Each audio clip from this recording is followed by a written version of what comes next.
So recently we did a magical mystery box lecture online, and I know some of you were able to check it out. There, it was sponsored by a library in Maryland, and I know some of you took that in. So thanks so much for watching that. So I wanted to do this video because somebody had asked, somebody had written to me and asked about the Etch-a-sketch, why the Etch-a-sketch was in the mystery box, because it wasn't one of the items that was selected. If you're not familiar with the Magical Mystery Box lecture, it's a lecture that changes every time. It's filled with different elements, and each object has a story, a motivational story, and we just explore it. We let people pick items, and we see what comes through. So the Etch-a-sketch did not get chosen last time, but somebody asked about it, and it's one of my favorite items, so I thought maybe I would mention it. My hair is getting very gray. I think it looks nice, though. It's kind of magnificent. I used to have to pay money to get the highlights. I would sit under that the dryer there with the other ladies, and we'd all gossip. And I didn't really talk to anybody. But I remember they would pull my hair through the little styling cap and give it the highlights. But now, this is where we're at. What are you going to do? 45. Not too bad. Still have all this going on. Anyway, Etch-a-sketch. Sorry. So the Etch-a-sketch is in the mystery box to remind us that it's never too late to start over. No matter how gray our hair gets. You can still start again. You can still try again. A lot of times I notice we go through a moment in our lives and things get difficult. We screw up and we just get frustrated. We just want to give up. Just say, screw it, I'm done. But it's never too late to start over. I remember having the Etch-a-sketch as a kid. For any of you that may not be familiar, maybe didn't have an Etch-a-sketch. It's a tiny little square plastic box, and in it you had these two knobs that you could turn, and in it would make a little pattern with I don't know, magnetic shavings or something. But somehow it made an image. As a child, I used to get frustrated because I was always a perfectionist, and I wanted to make things that were round, but you couldn't, because you could always go like up a pixel and over a pixel, basically, and so there's never an opportunity for you to make a perfectly round item. And to be quite honest, as a young boy, I always wanted to draw a pair of boobs. They were very unshapely. Anyhow, but I feel like, especially with Mondays, people get very frustrated and they throw away their Mondays very easily. Like they start hating Monday before they even get through Sunday. Oh, tomorrow's going to be Monday. I got to deal with this and that. And I get it.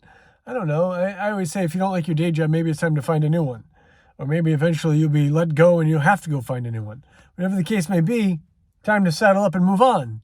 Because we're not here for a very long time. So we should be enjoying something that we do. And I understand maybe the day job doesn't have to be a dream job. It doesn't have to be a damn nightmare either. But a lot of times we spend so much time on Sunday worrying about Monday, we've already given up Monday and half of Sunday. I think that we have to realize that not every day is going to be perfect. That we should at least give every day a chance. And if things don't work out, we can start over and try again. Sometimes on my way into work, I would call family members and friends in the morning, and sometimes it'd be early, 7:30 o'clock. Hey, how's it going? Oh, it's awful. This is a bad day. This happened, that happened, that happened. And we've already written off as a bad day. And I'm not trying to discredit whatever the thing was that was upsetting, because each day has enough misery of its own.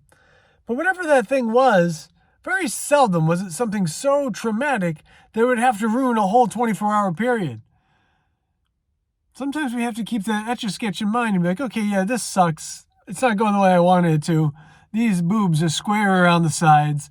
I'm going to shake it over, shake it up, and start again. And the beautiful thing about the Etch-a-sketch is that you could always do that. It wasn't like you only had so many do-overs. You could do over as much as you wanted. So maybe that's something we can continue to focus on. Not giving up, realizing that we could just flip the thing over, shake it up, and start again. A blank slate, a new canvas. And you don't have to wait to the beginning of the year to do that, like a lot of people do with the New Year's thing. You don't have to wait to the beginning of tomorrow. It's like, oh, today's been awful. I'll have a better day tomorrow. Good to be encouraging. It's good to think, yeah, tomorrow will be a better day. But what if it's not? What if tomorrow absolutely sucks? What if tomorrow's worse? Then what did you look forward to? So know that you never have to wait any particular amount of time period for things to get better. Nor do you have to be better in any certain amount of time period. When somebody will say, oh, aren't you over that already? No, I'm not. Sometimes things take longer for us to get over than others. We're all different. We all have different experiences. We all heal at a different rate, and that's okay. But what's not okay is to just let one thing wipe out the whole day, especially the smaller, inconsequential things.